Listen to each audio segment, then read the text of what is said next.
me tell you about Chameleon Waxes from the Dixie Belle Paint Company. Hello everybody, I'm Courtney from All Things New Again in Leesburg, Virginia. I am a furniture artist, teacher, and Dixie Belle Paint Company retailer, and I'm really excited about these new Chameleon Waxes. They are gilding waxes to use for the finishing touches on your painted furniture projects, but they change color depending upon the color of paint you apply it over, kind of like a chameleon. So I'm going to show you what they look like on light and dark colored paints, and then I'll show you how to apply the chameleon waxes on an actual piece of furniture and give you lots of tips and tricks so that your next painted furniture project looks amazing.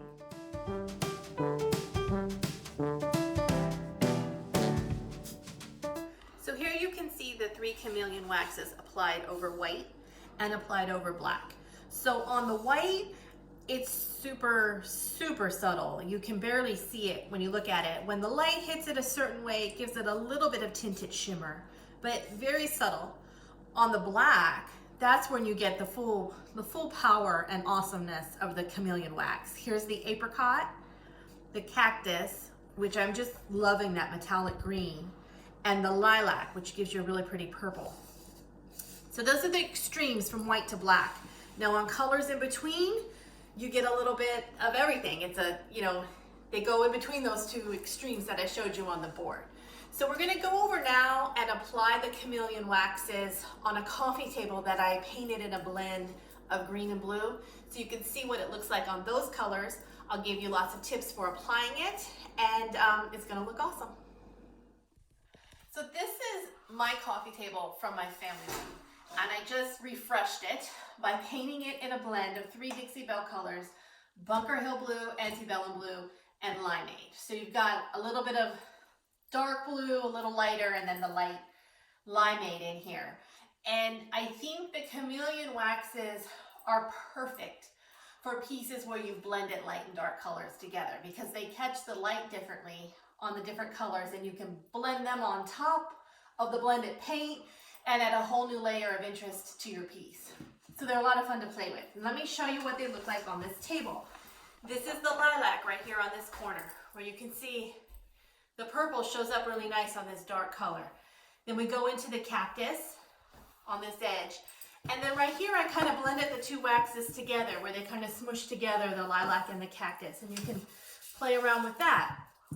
And then let me show you the apricot here, how it looks different. Oh, I got a little. See how on this darker part, it's more pink? But then when you round the corner to the lighter part, it's more that peachy apricot color. So even that changes. It's subtle, but it's just enough to make it interesting, I think. So let me show you how, I'll turn my table around here, and I'll show you how to apply it. So we'll go with the green. I like to just use a clean rag.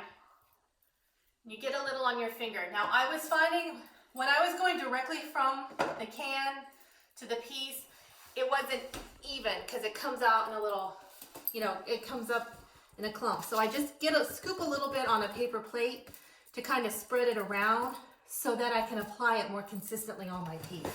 I think that gives you a better end result. It goes on more smoothly, and you don't get heavy spots in some areas. It all goes on evenly. So you apply it wherever you want it. And then I'm going to come back with a clean section of my cloth and just kind of rub it in a little bit. Wipe back any excess. And there you have it. That's all there is to it. So there's the green. Let's see what the green looks like on this darker color. I think I like the green a lot. And see how it left little clumpies? You don't want to leave that like that. It'll dry funny and it'll look bad. So you want to get all that excess, either rub it in or wipe it off, so you have nice, smooth application. And then I come back and just give it a little buff with my cloth. Now I've got the green up here.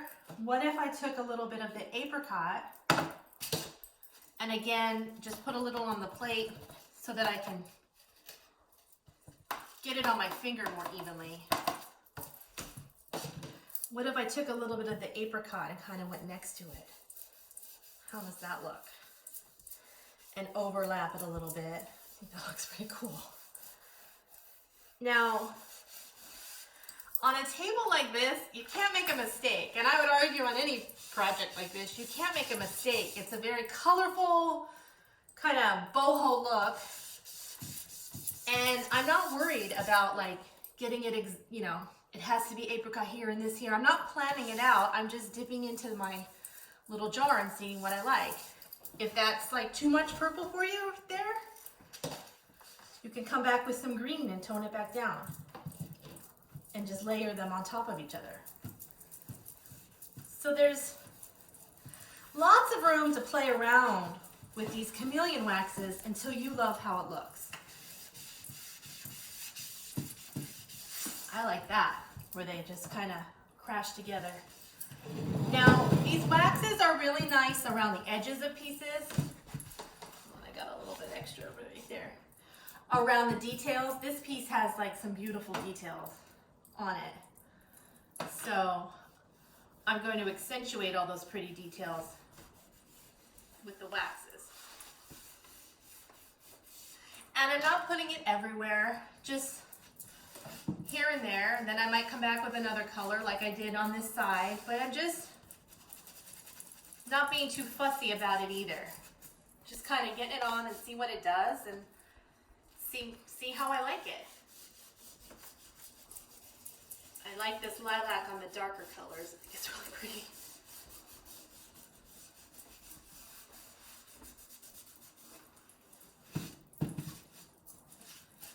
So that is how you use these waxes to accentuate the details on a piece. You can blend them together just like you would any like an antiquing wax. You can blend them around the edges of like a dresser drawer or a solid tabletop to create beautiful looks. But instead of, you know, antique brown, you have this fabulous metallic green and purple. And for the right piece, it's the perfect product to just give it a little bit of extra pizzazz and just make it look really, really pretty. Another tip for you, if you put it on and it's a little too thick or you just too bright, you don't like it, you can come back with some Dixie Belle's Best Dang Wax in the clear and use that to kind of erase it a little bit or tone it down. Now I should mention, see how that just kind of, sometimes if you get it before it dries, you can lift some of that color off with the clear wax. And that helps tone it down if it's too bright for you in some spots. Now I should mention, for sealing your piece, you can either seal it all over first with either clear wax or with one of the liquid top coats from Dixie Belle. They have a lot of really nice clear coats. You can seal it all over, let it dry, come back and add your chameleon wax to bring out the highlights. Or you can put your chameleon wax everywhere first, let it dry all the way, and then come back and seal over it. So I would let it dry at least a day. Otherwise, you run the risk of lifting the color, like I just showed you, to fix a mistake. So you don't want to do that accidentally. But you can seal it either before or after. Just make sure it's dry all the way if you're going to put wax on it after. So many fun things you can do with chameleon waxes. So those are the chameleon waxes from the Dixie Belle Paint Company. We sell them at our store, All Things New Again, in Leesburg, Virginia. And I'll put our affiliate link in the comments here if you want to try them out and make your next painted furniture project just a lot more fun with the chameleon wax.